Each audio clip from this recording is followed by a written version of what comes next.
What's going on, guys? It's Cliffy here, and finally we're getting a bat in the IPL. It's taken us 3 games, but here we are, ready to do this. I don't even know who this is. I haven't even looked at my field.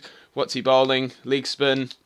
We'll punish that through the gap. We'll pick up 2 to start off with. So, just to let you guys know, if my voice does sound a wee bit different, it's because I'm feeling just a tad under the weather, but not as much, not as much as the Indian batsmen today, because, wow, they were pretty atrocious last night. Ooh, that's not good.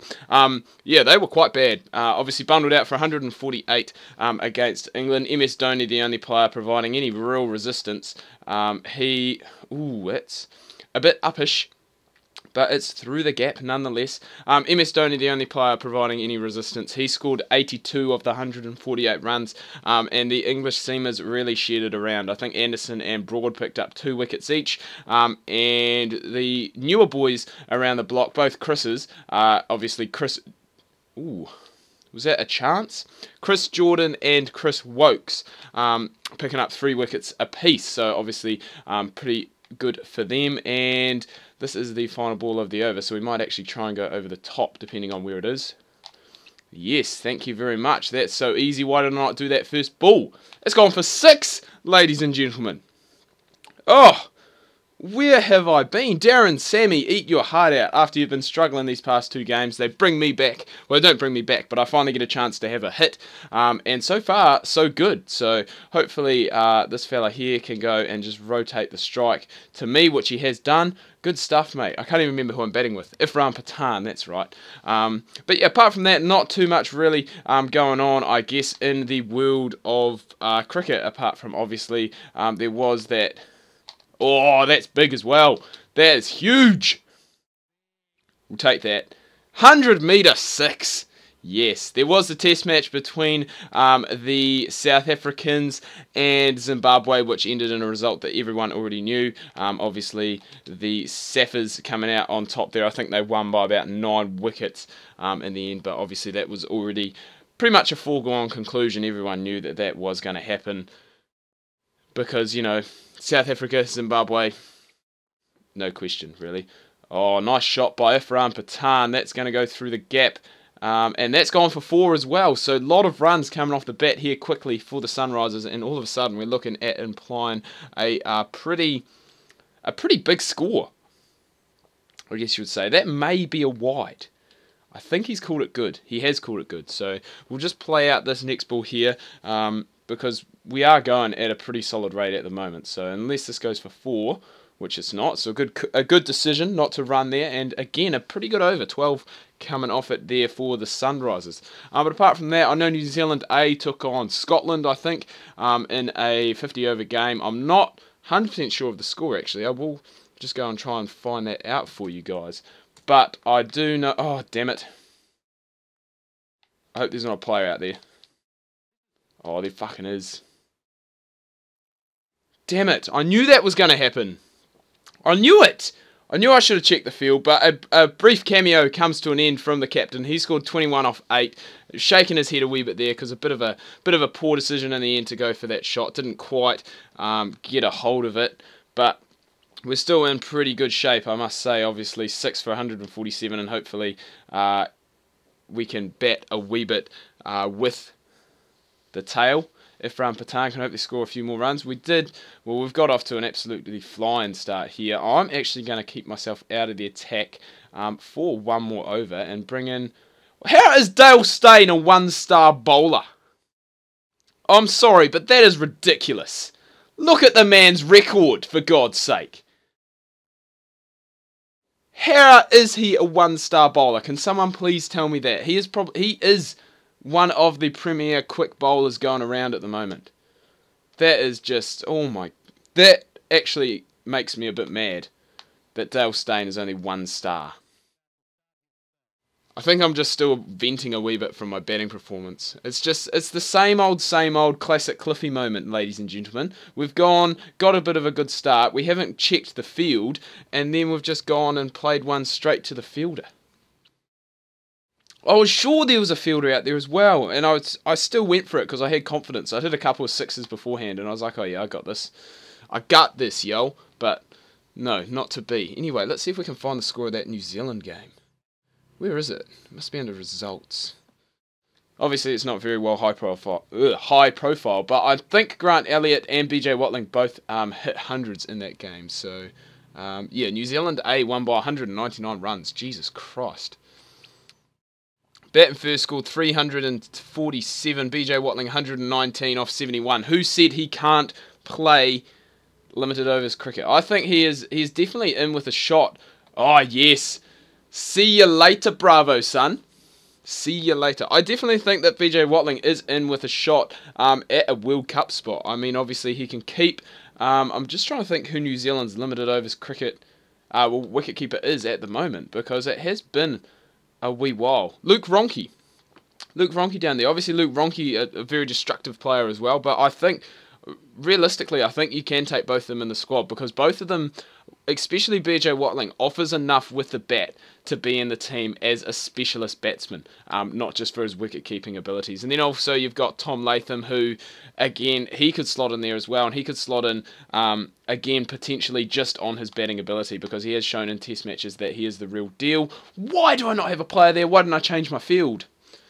Oh, that is bad. But yeah, that is a huge win. Bowling him out for 148. Matt Henry, he took 4 for 26 in 9 overs. He is turning out to be a very, very good young player, and I think he's another player who's potentially in with a chance of making that World Cup squad.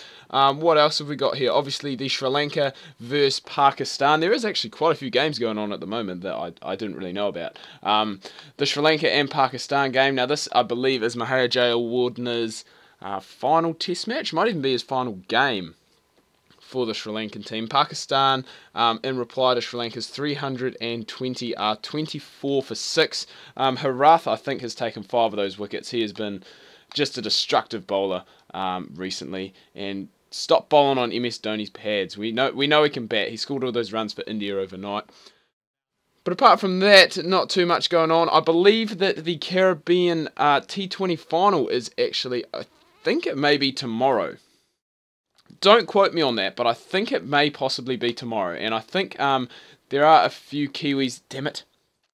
Why couldn't I do that? Why couldn't I just place it just to the side when I was going for my 6? I think there is. I know Martin Guptill is playing. I think he is playing for the Ghanaian Amazon Warriors, and they're taking on the Barbados Tridents, who are obviously captained.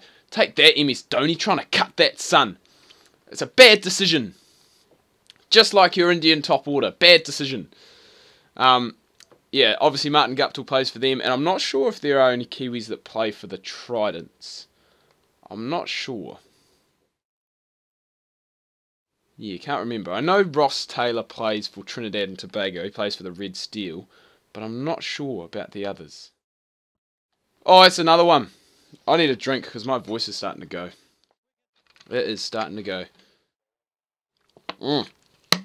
Take that, Suresh Raina.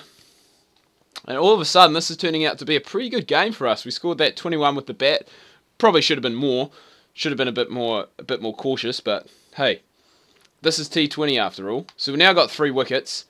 So 21 off 8. 3 for 12 so far. This is only our 3rd over, so we've still got an over to go after this. So the 5-wicket haul is still definitely on. Ooh. I love it when they play cut shots in this game, because it gives you a real... It's a real hit or miss shot in this game, you know. You can go, whoa. We are not bowling, even to Ashwin, we are not bowling with this field. He can bat. He's no Chris Martin. He can hold a bat. Chris Martin did start, he did start to, you know, get, well, no, he didn't really. I was going to say he did start to get there towards the end of his international career, but he really didn't. Ian O'Brien, on the other hand, he started to become, I think in his final test match he actually scored a 50, or in one of his final test matches I think he scored a 50. I definitely know that for a fact, because I remember watching the game. Yeah, he definitely did make 50, and he started to become, you know, not, you know, he still wasn't great with the bat, but he could be relied on, kind of. Oh, how's that? That must be gone. Thank you, umpire. See you later, Ravi Ashwin. That gives us our 4th and That must almost secure us the man of the match. If we can get the man of the match and a 5-wicket bag, the amount of ranking points you get is amazing. And to be honest, at the moment I need the ranking points because I am starting to slip down. When I did check, I was just inside the top 100. I think I probably would have dropped out of there now because I am not playing obviously as much because I'm recording every game for you guys, which I am really enjoying. And again, thank you guys for selecting that. Is that out, LBW? Surely not. Surely that's at the bat! No way. Who is this bunny? Who is he? He's not even going to review it. It must have been Plum. Well, that's the 5-fer. Can we get 6? I don't know. Ben Hilfenhaus. Does he play for the Hurricanes? Can't remember. You can't. Whoa. You can't bat. You can't bat. I've got to stop giving these bowlers who are like semi-decent. I've got to stop giving them so much credit. You know? There are bowlers who can bat, and there are bowlers who just can't bat. Ben Hilfenhaus apparently is one of those bowlers. Oh, is apparently one of those bowlers who can bat because he just smashed me for a 6. I take that back. I'm not going to slag you off now, Ben. Hit me for a 6. Mad respect. And then you've cut me away. That is a delicate, fine cut. That's the thing I was talking about with the cut shots being annoying. That is a prime example of it. But it looks like we are going to cruise to an easier victory here. And it is going to be good for our net run rate as well. That's hit on the back pad. But I think it is going down to hit outside off. I think it was actually hitting outside off as well. So final ball of the spell. After this, they obviously still need... Ooh, he's tucked that away. Is that going to have the legs? It does. And Hilfenhaus showing he's a bit of a force to be reckoned with the old bat. Not really. But we get the 5-fer, so that's pretty impressive.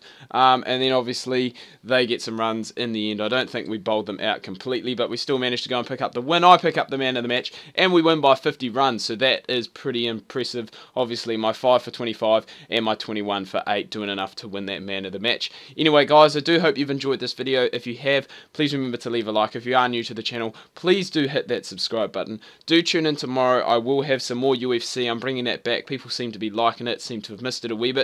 So make sure you don't miss that.